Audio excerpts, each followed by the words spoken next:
Good afternoon, everybody. This is Dave Croft, and welcome to the first of what I hope, are several Feedback Friday sessions. Thank you so much. And if you are not a member of the 52Qs Facebook group, I really encourage you to do that. There should be a link below, or you can go to 52qs.com, 52CUES.com, and join us over there. The goal and the purpose of 52Qs is inspired by Dan Graham's book, library music composition. I totally biffed that title, but Dan Graham's book, where he talks about if you write at least one publishable cue a week, then you are setting yourself up for success in the production music industry. And so that's what the group is about, and that's really kind of what I'm about as a production music composer. And so happy to see some folks, some friendly faces, some very familiar folks joining us from the chat room from all over the world. Pete, Mitchell, and Michael, thank you guys so much for joining us. So here's what we're doing today. I've got queued up several cues from 52Qs Facebook folks, and we've got about an hour, and I'm going to get through as many as I can. Now, if you're watching this on the archive, sorry we missed you, but like I said, I'm really hoping for this to be the first of many of these sessions. For you folks watching live, if you have any questions, comments, thoughts, then leave them in the chat, and I'll do my best to follow along with that. So, without any further ado, because our time is somewhat limited, I want to go ahead and jump right in. And the first cue comes from Dave over on the Facebook group, and I've not listened to any of these. So I am listening to these cold right alongside with you. And the point of this today, is to give feedback as a compositional idea, like just compositional feedback, maybe some mixing feedback, some structural feedback.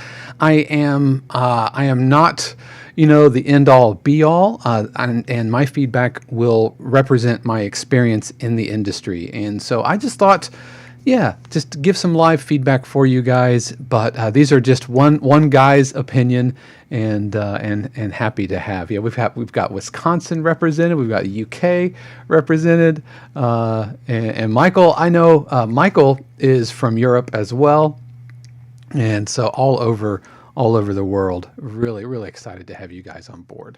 So what I'd like to do is just go ahead and get started. Get through as many of these as we can. Does that sound like a plan? Good. All right, so let's go ahead and listen to Dave's. Dave says, here is a Swagger Rock blues style cue that he is looking for feedback. And I am playing these in the order that they were received. Michael from Switzerland. Yes, Switzerland, because we talked about how I used to spend summers in Germany in Kandern, and I would go to Basel and all of that. Right.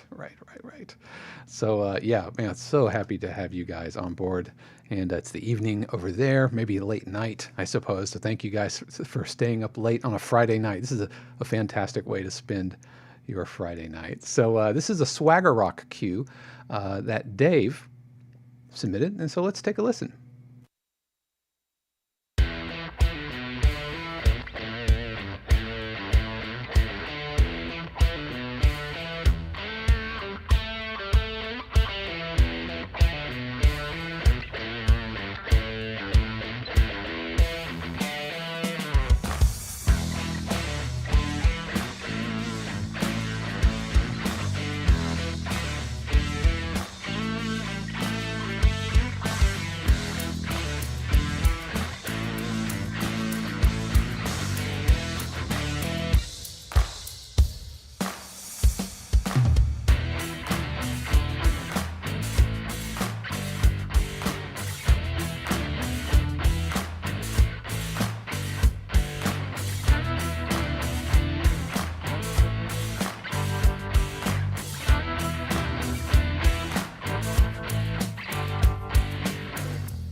All right. First of all, Dave, thank you so much for sending this along. And yeah, what a fantastic first cue out of the gate.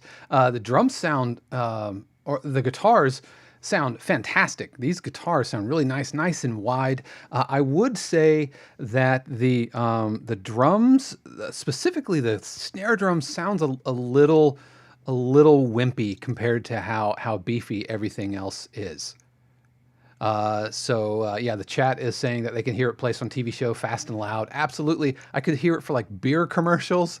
I could hear it for a back to school kind of thing. It's back to school at Office Depot. It's back to school at Office Depot, and you can go get all of the pencils and paper you need for you and your family. That kind of thing. I could totally, absolutely hear that.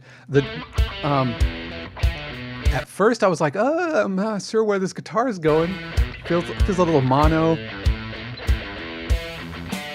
But the snare drum needs to, I don't know, it needs to be like 2 octaves lower. It needs to be like, "Deesh."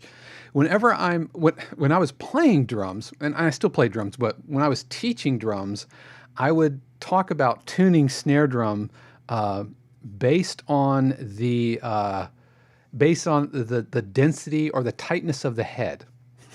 And I would use it to describe, I would use cheese to describe the tightness of a head. So like a really hard, like Parmesan would be the really hard drum head. And this sounds like a Parmesan drum head. And you want like a mozzarella, and I don't mean like a block, I mean like the doughy. So I would say that the snare drum needs to be significantly beefier.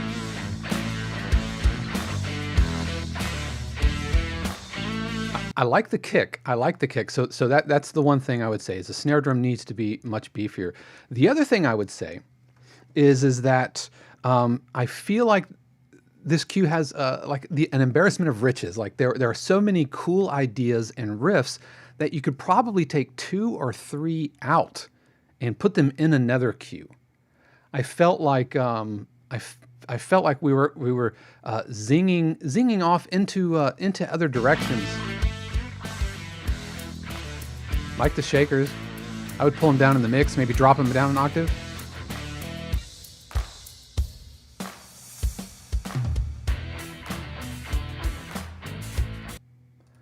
And it might be, I'm try to sneak back here, try to get back to this spot.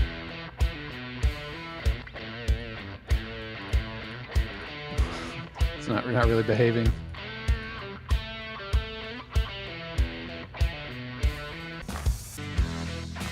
Yeah, this is really nice.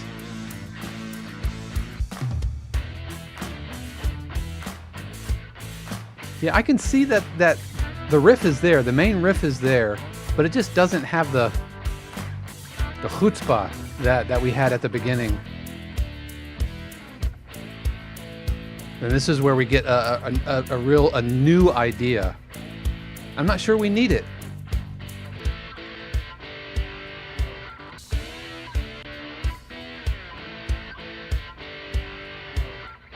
And this feels like another textural change. So we've gone through 1, 2, 3.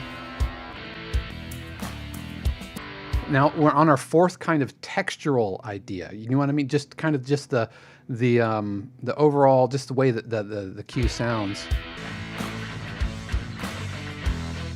And now we get back to the main hook. And I would add an octave above it.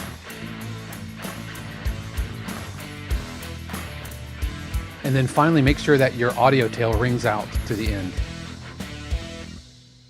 Because I can hear the cymbal get clipped off. But man, I think you got a really good cue, and the guitars sound fantastic. I think you could even fatten them up and layer in a few more ideas to get there. So Dave, fantastic cue right out of the gate, man. You have set the bar so very high. Great title as well, Light the Fuse. Super catchy, and that is vital. That's super important when you are when you're writing these types of cues. But yeah, cool. Let's move on. Pete, who I know is hanging out in the chat room. Pete says, "Hi, Dave. I would really appreciate your feedback on this tension cue as part of the Feedback Friday. And thanks for watching the channel. And I hope you've subscribed. If you haven't, you can definitely subscribe. Ooh, I got one of these. Check this out. Yeah, so you can subscribe over to me if you haven't already. Click that bell. All of that good usual YouTube business. All right, so like I said, I'm hearing this cold for the first time, and I thought about pre-listening to everything, but I wanted to give you feedback the way that I would imagine a music supervisor would hear it, and they're hearing it cold. And music supervisors are usually listening to several cues in a row. They've lined them all. They might be listening to hundreds of cues a day, and so that's the idea. That's the idea here. So let's go ahead. Let's jump into. Do we have a title on this? Just tension drama. Lockdown. Lockdown. All right. So off we go.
All right, Pete, thank you so much for sending this along, and thanks for joining us live.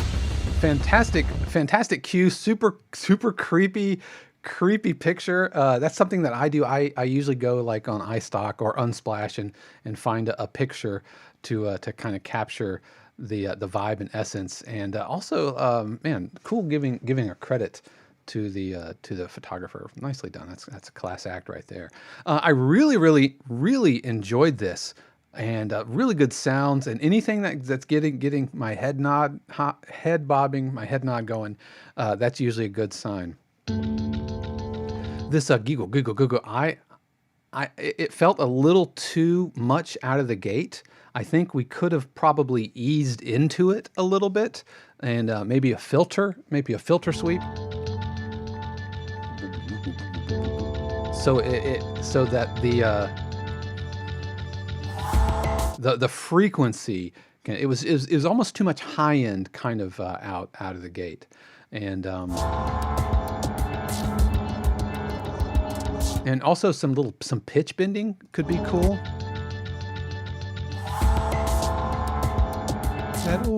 That just kind of like and not much, not super deliberate. Just ease it back just a little.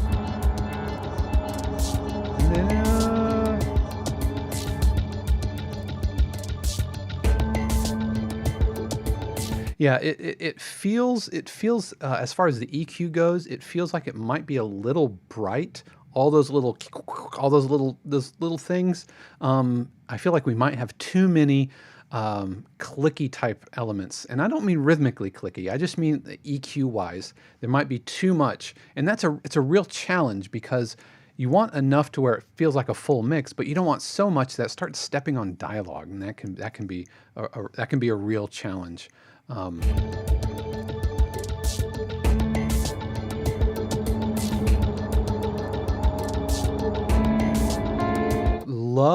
Love the melody coming in. I think a little drop before the melody comes in could be really cool.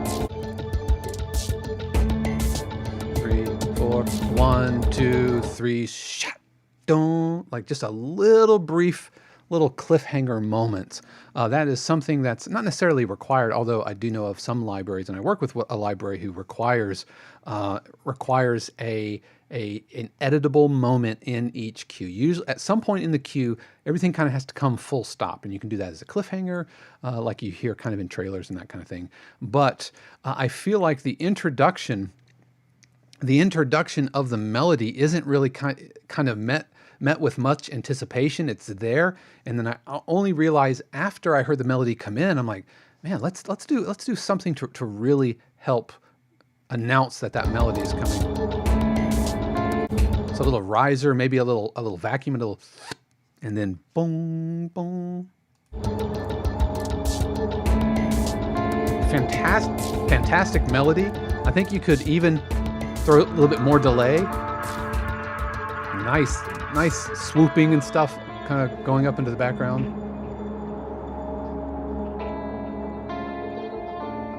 Nice, very nice.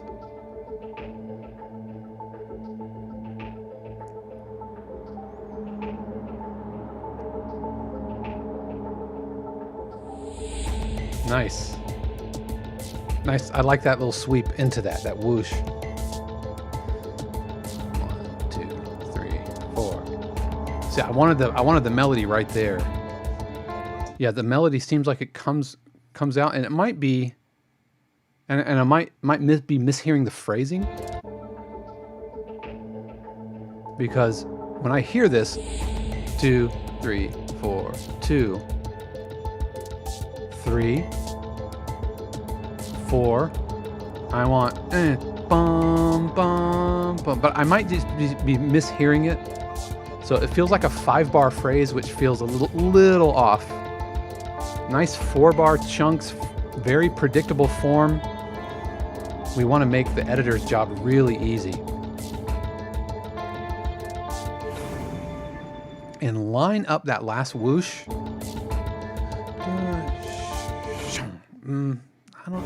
I don't know. Now that I say it, that could be cool too. On beat 4, and push that whoosh on beat 4. Typically, we want our buttons to land right on the downbeat, but in this case, that little whoosh feels.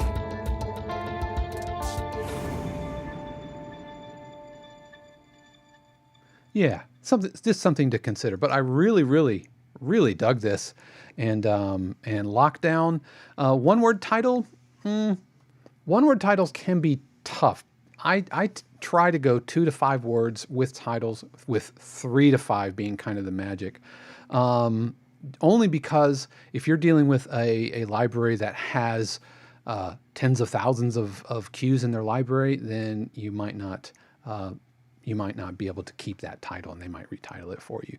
But even just Pandemic Lockdown, even that alone, that could be really cool. But yeah, man, I really dug that. Thanks for sending that along. Fantastic second cue. Thank you very much. Let's move on. Let's check out Mikey. Mikey says, thanks for the great blog. I'm on the other side of the Pacific and probably not able to stream it live. Well, I hope that you are checking out the archive, Mikey. And he has submitted an inspirational documentary science background. Those get used all the time. So let's check it out.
Yeah, this is Dapper Chap, and YouTube follower and chat, I believe, whoops, I believe he was the one who compared me to Bob Ross, sending me on my Bob Ross is my spirit animal. I believe, and I apologize if I'm misquoting that, but Bob Ross is my spirit animal. I want that on a T-shirt.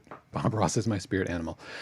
First of all, we really, really dug this. I love what I call. I'm sure there's an official educated word for this, a phrase. I call them static melodies, and that's when you have a melody going over and over, and the chords are changing underneath it. I love that device, and it works perfectly for these kind of uplifting, inspirational type of cues.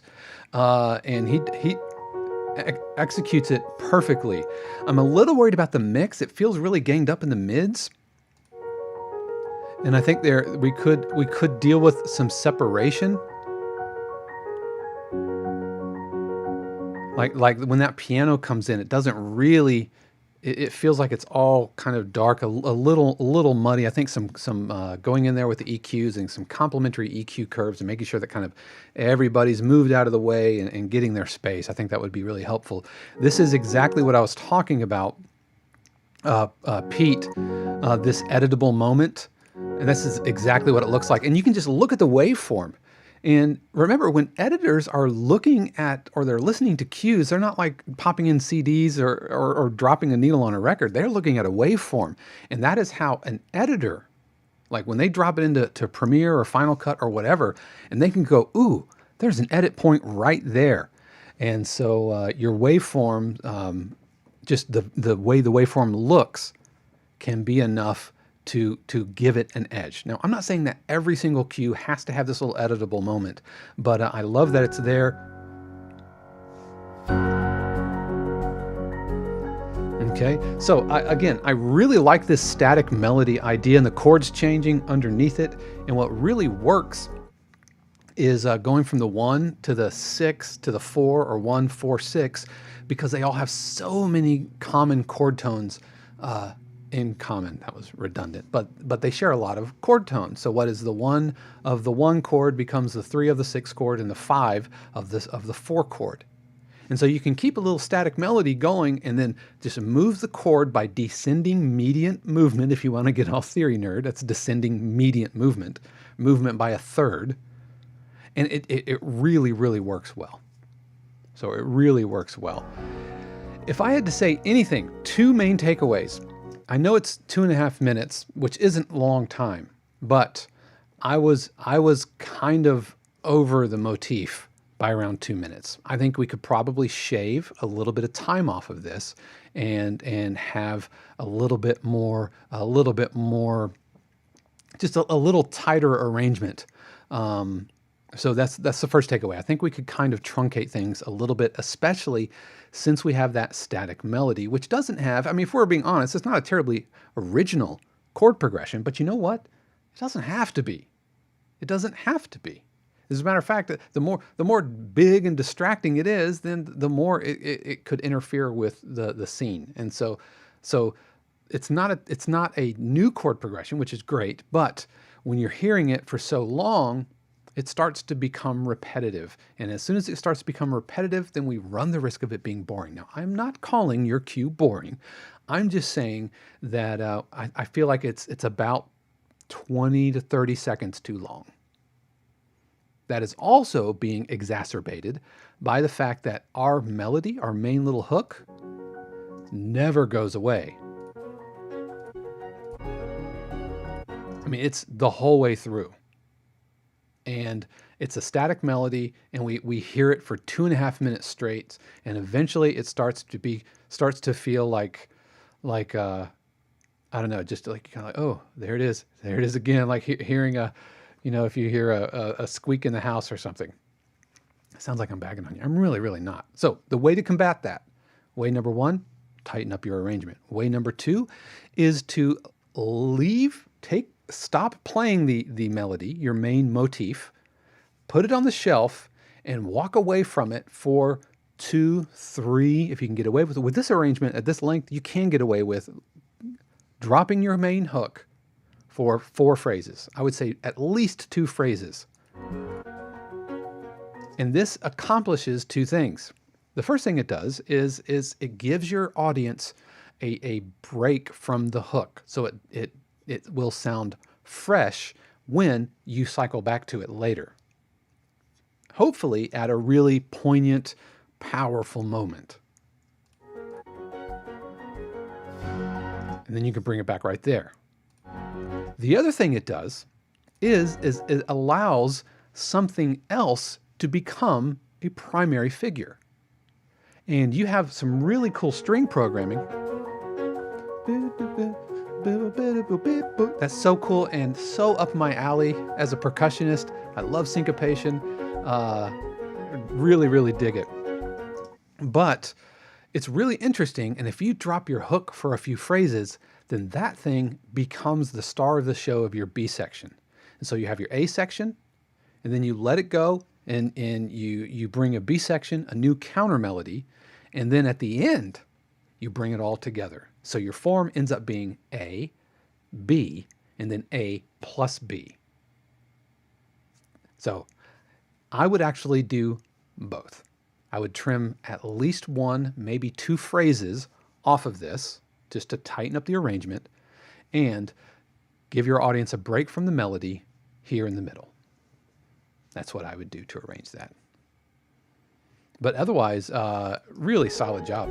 I enjoyed it. Really enjoyed it. Just the mix is a little dark and could use some more EQing, I think. Well done. Well done. Thank you so much, Mikey. Appreciate that. All right, next up we have Enrico. He says, here is a dark, creepy cue fresh off the press. I'm not happy with the mastering. I think the bass is still not under control, but love some feedback. So this one's called White Sharks. Let's take a listen.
All right, I love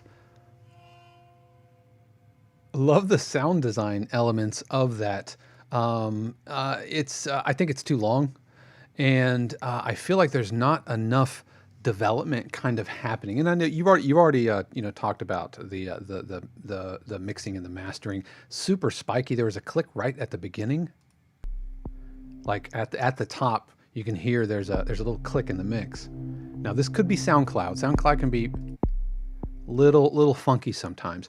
This is why I will put a 200 millisecond pre-roll in front of my bounces, because that helps to eliminate that, and just inadvertent clicks from MIDI instruments starting.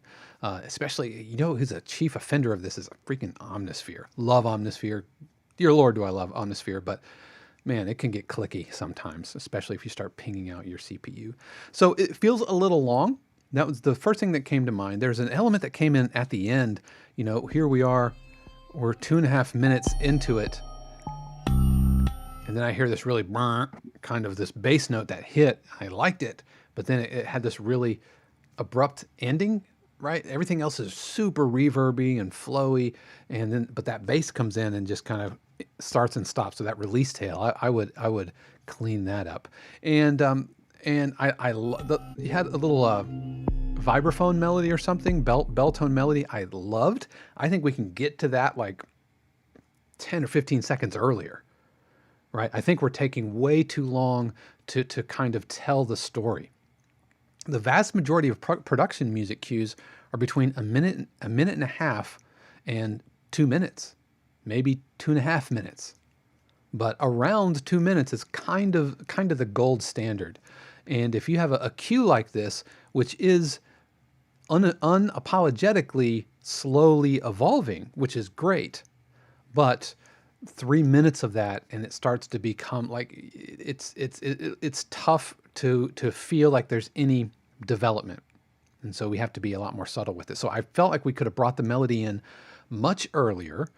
And the other thing is that you had some. It sounded like recorded audio, and it may be because I see your picture. It looks like you're holding a boom mic, and it sounded like some recorded audio, some found audio sources.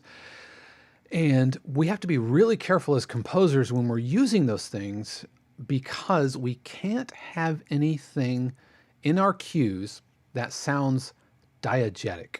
Now, if you're not familiar with the term, the term diegetic means, and it refers to anything in a film that the characters can perceive or that is existing in the scene that we're seeing.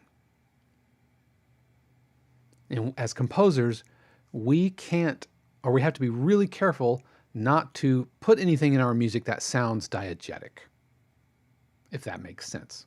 For example, I write music for NFL, specifically on CBS. And so I can't put like referee whistles. I can't put the sound of pads. I can't put cheering crowds in my cues. I can't even put like whooshes, or rather, I have to be really careful about putting whooshes and sweeps, because those get in the way and interfere with the graphic sound effects that CBS uses. Like the swooshing logo and all of that stuff, that has its own sound effect that goes with it. And so I can't put those types of elements in our cue because they're diegetic to the visual that we're seeing.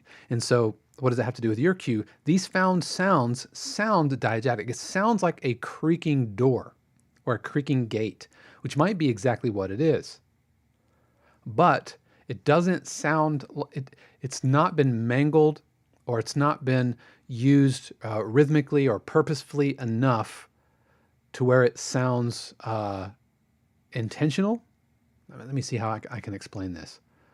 It doesn't sound like a musical application. It sounds like a Foley application. And so that would probably get it kicked back, I guess, is ultimately what I'm trying to say. And that's what we want to avoid. We don't want our music to get rejected. So some of these recorded elements sound like a creaking gate, which would interfere and could interfere with the scene, because people are watching it, and if your music's going and they hear a creaking gate, then the viewer doesn't know, oh, that's on the music track. They think somebody's opened a door somewhere and that our character's about to get attacked or whatever. So we have to be really mega careful with that. Some good edit points in here, I think. Some good looking waveform. You can kind of see where some of these edit points hit. If you want to use those found sounds, this is where bringing them into, like if you're using like Isotope Iris, you can bring it in anywhere that you can bring in a sample. Alchemy will do the same thing and really mangle it. You can also bring in samples into Omnisphere. I haven't done it, but mangle it, repitch it, throw on tons of delay, and then be really deliberately musical with it, so that it sounds like it's, it was deliberate, right? We're using this recorded element very deliberately, and what you have right now sounds a little too random or aleatoric. And so that it triggers that kind of that Foley diegetic sound. But like I said, I like your sound choices. Just tighten up the arrangement, get to that melody earlier. I like all the delays and everything. And yeah, that melody right there, boom, boom, boom, that's gold. I would bring the tabla down in the mix just a little bit. Love the pitch bending here. Yes, really, really nice work. I really appreciate you. That's a fantastic editable moment right there. Really, really, really good job. I appreciate you sending that along. White Sharks, great title. Really, really nice title there. All right, Michael is next. What is happening, Michael? Michael says, I'd love to hear your opinion on this Latin dramedy track. It was made for a taxi listing that specifically asked for a track around the 3-minute mark. Okay. I'd like to make it shorter. Looking forward to hearing your thoughts. All right, let's listen.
Yes, nice, really nice work.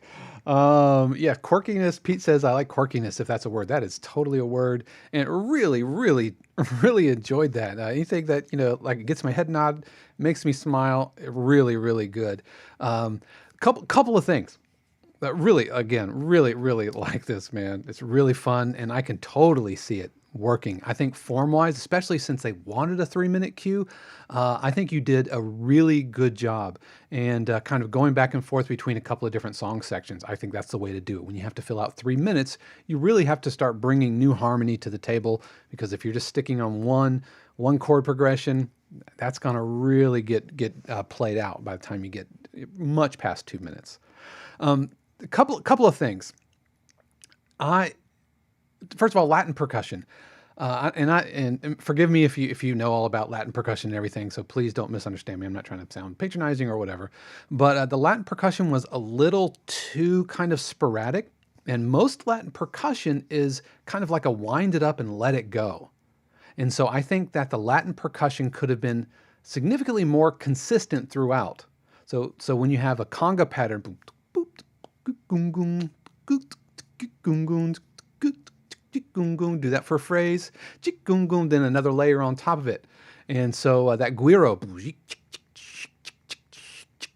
and just be much more consistent with that. I think that will help that settle in just a little bit, because you have this really angular melody going on with all the pizzicatos and everything, and the little squelchy bass, and you want the Latin percussion to really set kind of a rhythmic bed, so that you can kind of lay into it, and your ear will get anchored by the consistency of the Latin percussion, and everything else will kind of wash over you, and you can appreciate it a little bit more. So that was one thing.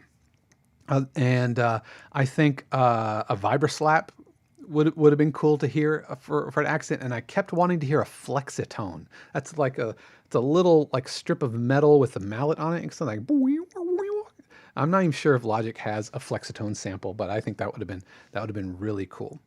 The other main takeaway, and this is just the challenge of dealing with sample libraries, is your reverb profile across all of your different instruments is somewhat all over the place, and you have some instruments that sound somewhat kind of intimate, and some which sound like way far back. Like I think the xylophone sounded like it was like way, it's almost in another room. And so figuring out how you can tighten up the reverb profile so it doesn't quite sound like they're coming from different libraries, which they might be. And if you have mic positions, that will help out a lot with that. The other thing, and this is something that I found writing dramedy cues, is if you can find a smaller ensemble to do your pizzicato stuff, whether it's like a quintet or a small chamber group, I tend to think that those kind of blend easier with everything.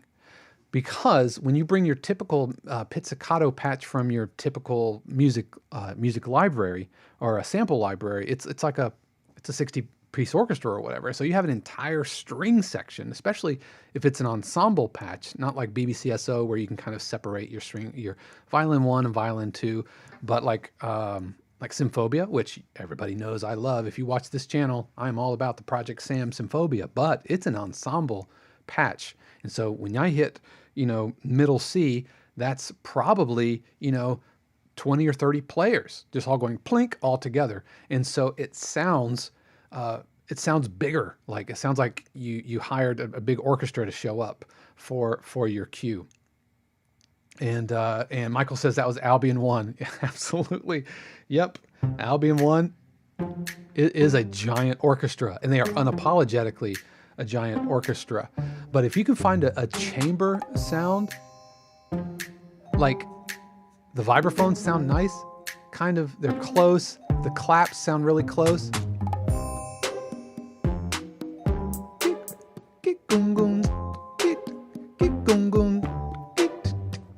There's that consistent. Yeah, is the xylophone from Albion as well? Because that xylophone sounds like he's in a practice room in a different building.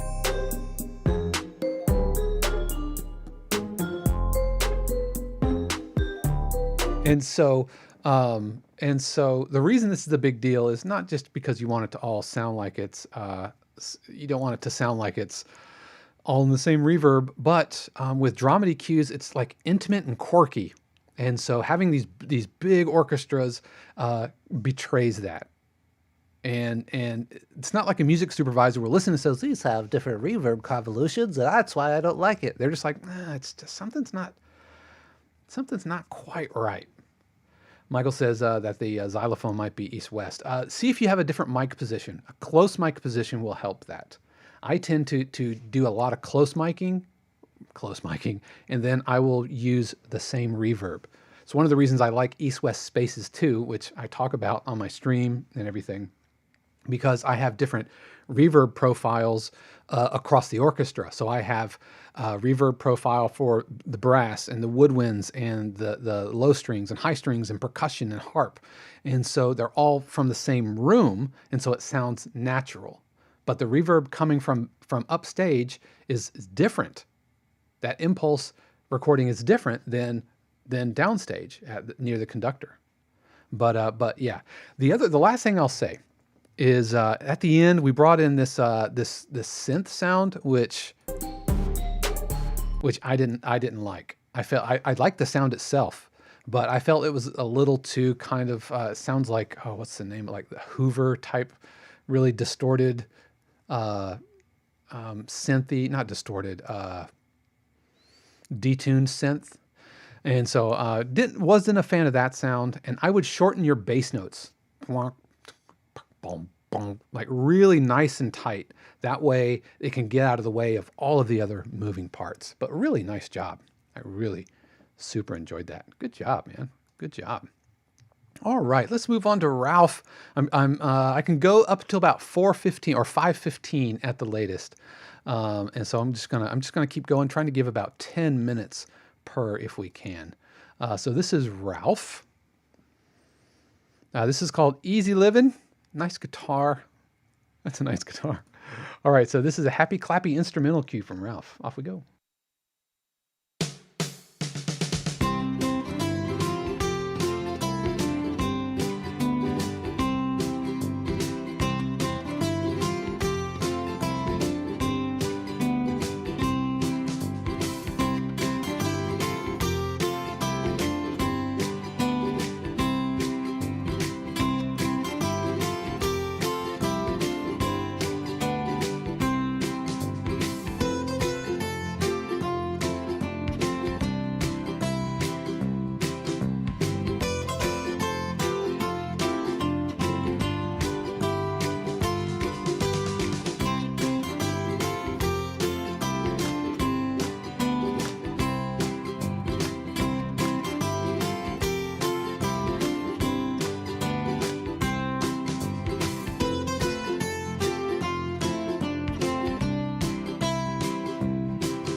All right.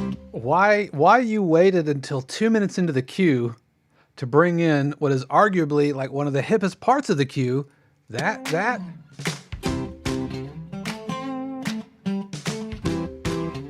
really hip. That's very cool. That's very, very cool. So I really, really like this. I would sub out the snare drums for claps and just lean into it, man.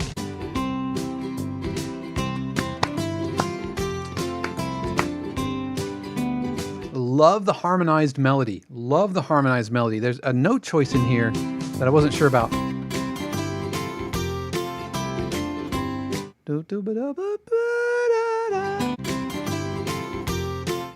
That note right there, I'm not quite sure about.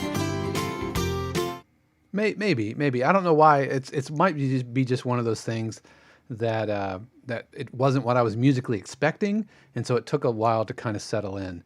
But really, really, absolutely, I love. I would probably shorten this up a little bit. I would just go and before you bring in the melody, establish your. It's like in film, right? Or writing a script. You have to establish a setting. And what you did here by bringing the melodies like out of the gate was like, "Hey, I'm the main character. Look at me." And no, we want to say like, fade in. It's a nice sunny day, and Ralph is walking his dog, right? Instead of, look, it's Ralph walking a dog. So let it sit on the one chord, maybe 4 bars, and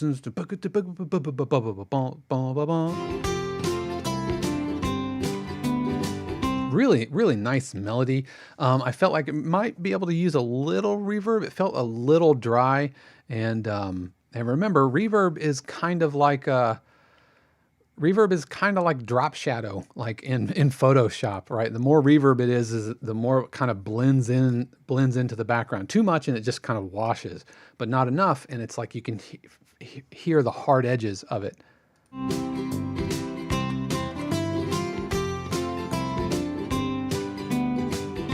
The other thing is that I feel like the cue is suffering from a little bit of an identity crisis. There were some parts that felt almost like mandolin, like Sicilian type of Italian Olive Garden commercial kind of vibe. Like almost like that, or like Greek, like that should be a bouzouki or something like that, a cymbalom or something.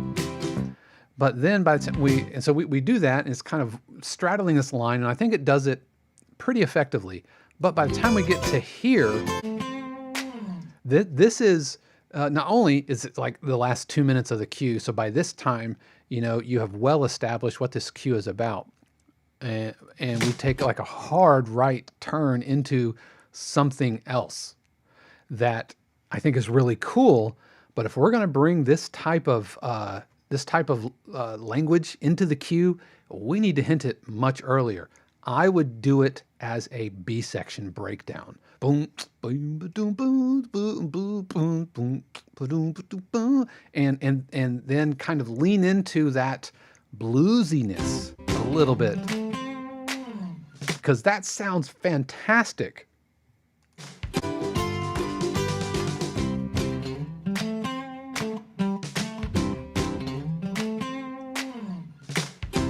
As a matter of fact, I think that's your intro. Just bump bump jump jump jump jump jump jump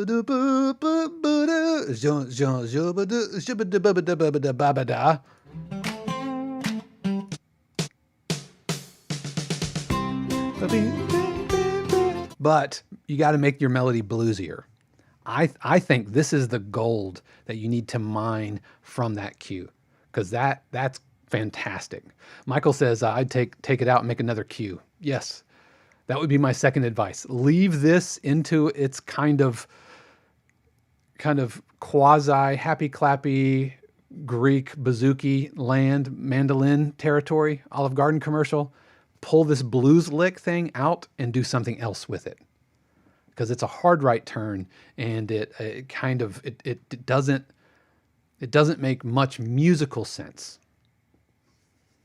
And what I mean by that is it doesn't continue the mood and emotion that you have been spending the last 2 minutes telling. It doesn't. It tells a different story. Now, if you really love it, then you've got to take it and you've got to work it in much earlier. And I think you've got to bluesify your melody, whether in feel or maybe some blue notes, some bends, some hammers or whatever. You're starting to see the extent of my guitar knowledge. Some slides. That's the word I'm looking for. Some slides. So, but I really like an easy living. Absolutely. So, really good cue. I liked it. I love harmonized guitar, but this right here, that's fantastic. That's my favorite part of the cue. And it's like the last 15 seconds of the cue. So good job. Good job, man. I really appreciate you sending that. All right, Juan. Juan says, thank you so much for these reviews. I'd appreciate your feedback on the track called The Plan. The Plan. So let's take a listen.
Oh, nice.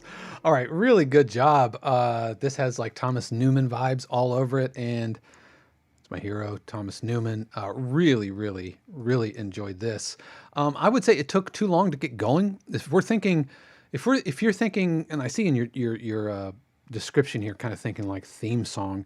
Theme music kind of gets its own little category, kind of like trailer music. You can get away with that, but I think it takes too long to get going. And we have this for a good 11 seconds before anything else comes in. And if a music supervisor's, if they're auditioning tracks within the first 5 to 10 seconds, we need to give them a good idea of where this cue is going. Now, you don't have to be this big in the first 5 seconds, but I think we need to tip our hand a little bit. I would shave I would do like 2 of these hits. 3, 4, and then get to that a lot earlier. Get to that a lot earlier, because at this point now we've settled in, but we spent 19 seconds before we got to it. And a music supervisor who's not like looking specifically for a theme, they're thinking, hey, I need music that I can put underneath, a scene on like My 600 Pound Life or on Kardashians or whatever. They will have turned off by now. So get to that meat earlier. And even if that means that your cue's a minute and a half, that's okay. They would rather have a minute and a half of gold than 20 seconds that they really can't use, especially a sound which is so like unique, and there would probably have to be like nothing else happening on screen right now, because it's so unique. right? So that would be tough. That would be tough to put under dialogue or something like that. Even though it's just like a little celeste going ping ping. Yeah, so I would be careful with that. I would 4 hits and then you're into that, which is fantastic. I would make sure the EQ between your bass drone or your bass hits, I don't know if it's a Grand Casa, and your tabla, if you have a low tabla, it felt a little rumbly down there. Um, and like I was saying earlier, an edit point, pull back the energy, even if just for 2 beats, and then push forward, I think would be really good.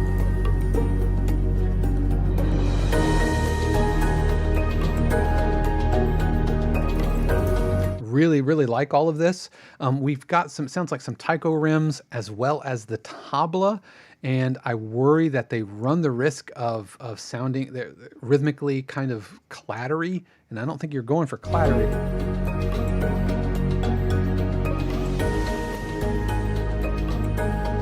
But they're all kind of in the same range.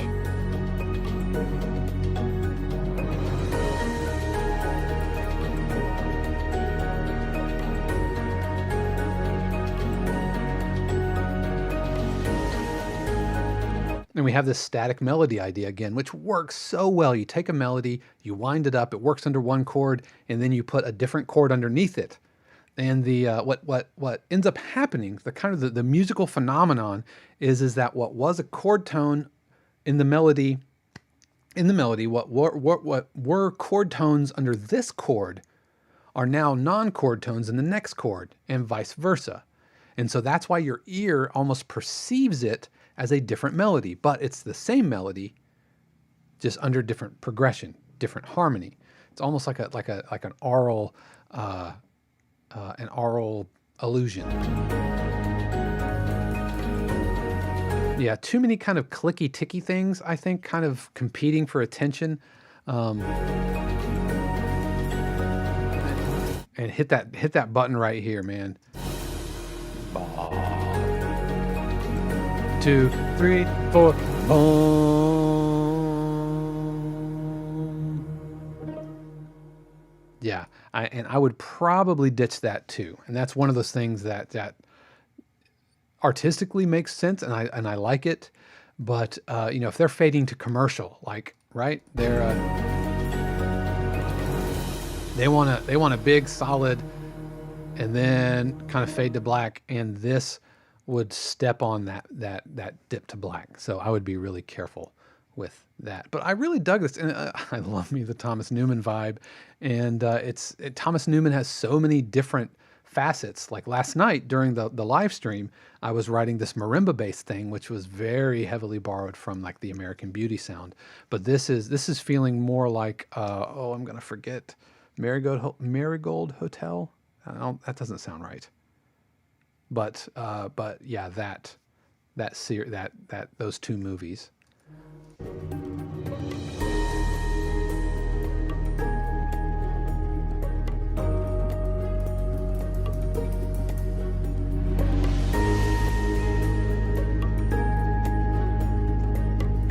I think the celeste can kind of dip down in the mix a little bit, maybe smooth it out with some reverb. I think that could help. I think that can help for sure.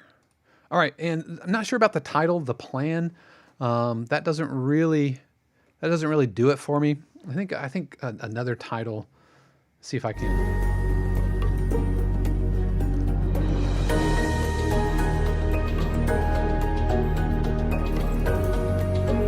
Like The Plan Unfurls. All right, The Plan Evolves. Evolving plan, hatching a plan. You can keep the plan, but you almost want to say, you want to give an editor like, hey, I'm editing a scene where they're trying to figure out a conspiracy. And if you have a track that says like hatching a conspiracy, well, maybe I'll try that. And so the plan, I'm not sure is descriptive enough.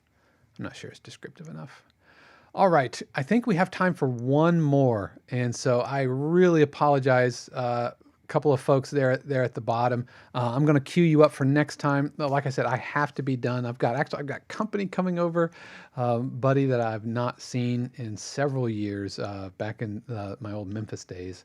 So so I will absolutely queue you guys up for next time. All right, so this one's called Last Man Standing from Geo.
All right, man, some really good string programming here. Some excellent string programming. I would say that you probably want to end on a brum, like a big button boom. Let me check into something here. The my takeaway from this is we brought in some percussion, and to be honest, this sounds like the stem, like the string stem of a much more denser cue. And so I wanted, and you brought some, had some, I think you had some percussion. And those might be string effects, either like Bartok Pitzes or a Colenio or something.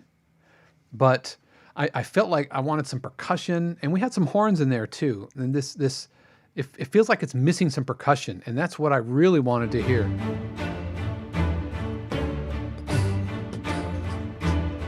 And this is a trailery type of a track, and you can see the 3-act structure. I feel like we could have 2 different ideas in a cue like this, but 3 different concepts, and I know that each one kind of represents a gradation of energy, which I think is great. But I feel like it may have gone too far into new territory. So by the time we get to the end, that doesn't have right. That this I have a hard time kind of feeling the through line. And so my recommendation would be to keep this type of energy, and then build on that here.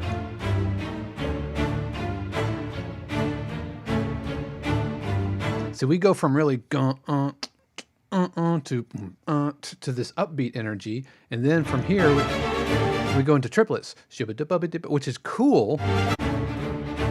And we introduce triplets there.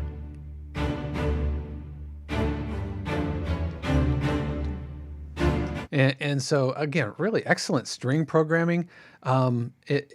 It like I said, it feels like a string and horn stem from a larger piece, from a denser orchestration, and it feels a little concert music-y, a little through composed, where this section feels like a departure from section A. So it's like A, B, C. And in my experience with production music, it's like, yes, A, B, but B isn't super removed rhythmically and melodically and energy-wise. It should feel like we're going through the gears of a car, but we're still accelerating on the same road. And it feels like we've kind of taken a detour into or like we've gone into another neighborhood. Is that making any sense at all? It feels like I'm bagging on it, and I'm really, really not. Love these edit points. As an editor, as I looked at this, I'd be like, yep, boing, boing. There's my edit points. And you give me nice, really clean edits.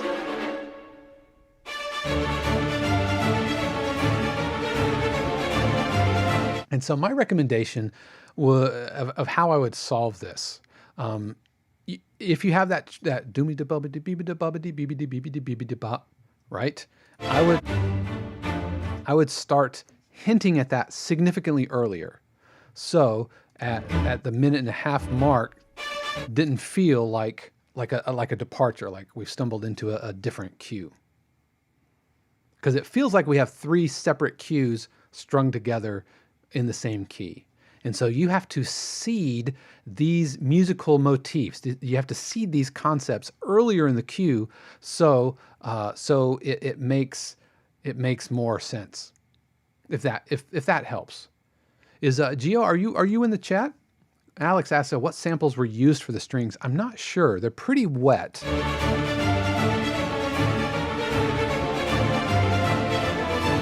Really excellent string programming. Excellent string programming.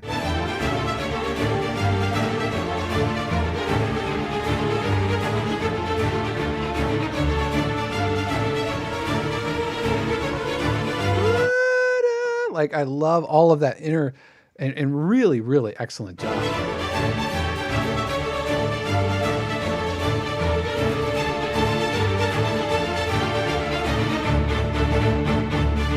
Right, and so this is new rhythmic language that we haven't heard from earlier. So I hope that makes sense. I hope that makes sense. I really, really dig it.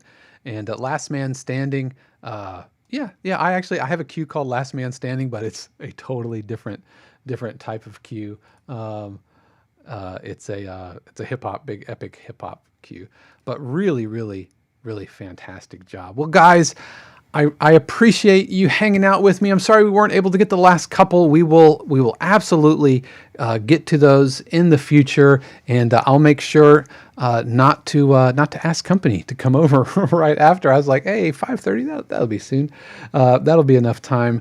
But man, I really, really appreciate you guys hanging out with me this afternoon.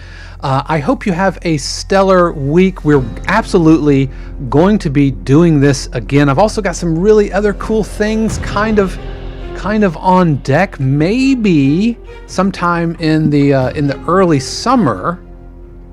Should I say it out loud? If I say it out loud, then I'm looking to maybe do a music production Zoom, like a summit, like workshops, class, get some guests in, some speakers, maybe some music supervisors, doing a 52Q summit type of an idea, workshops in Zoom and feedback. And so I've got some ideas brewing around, and be on the lookout for that.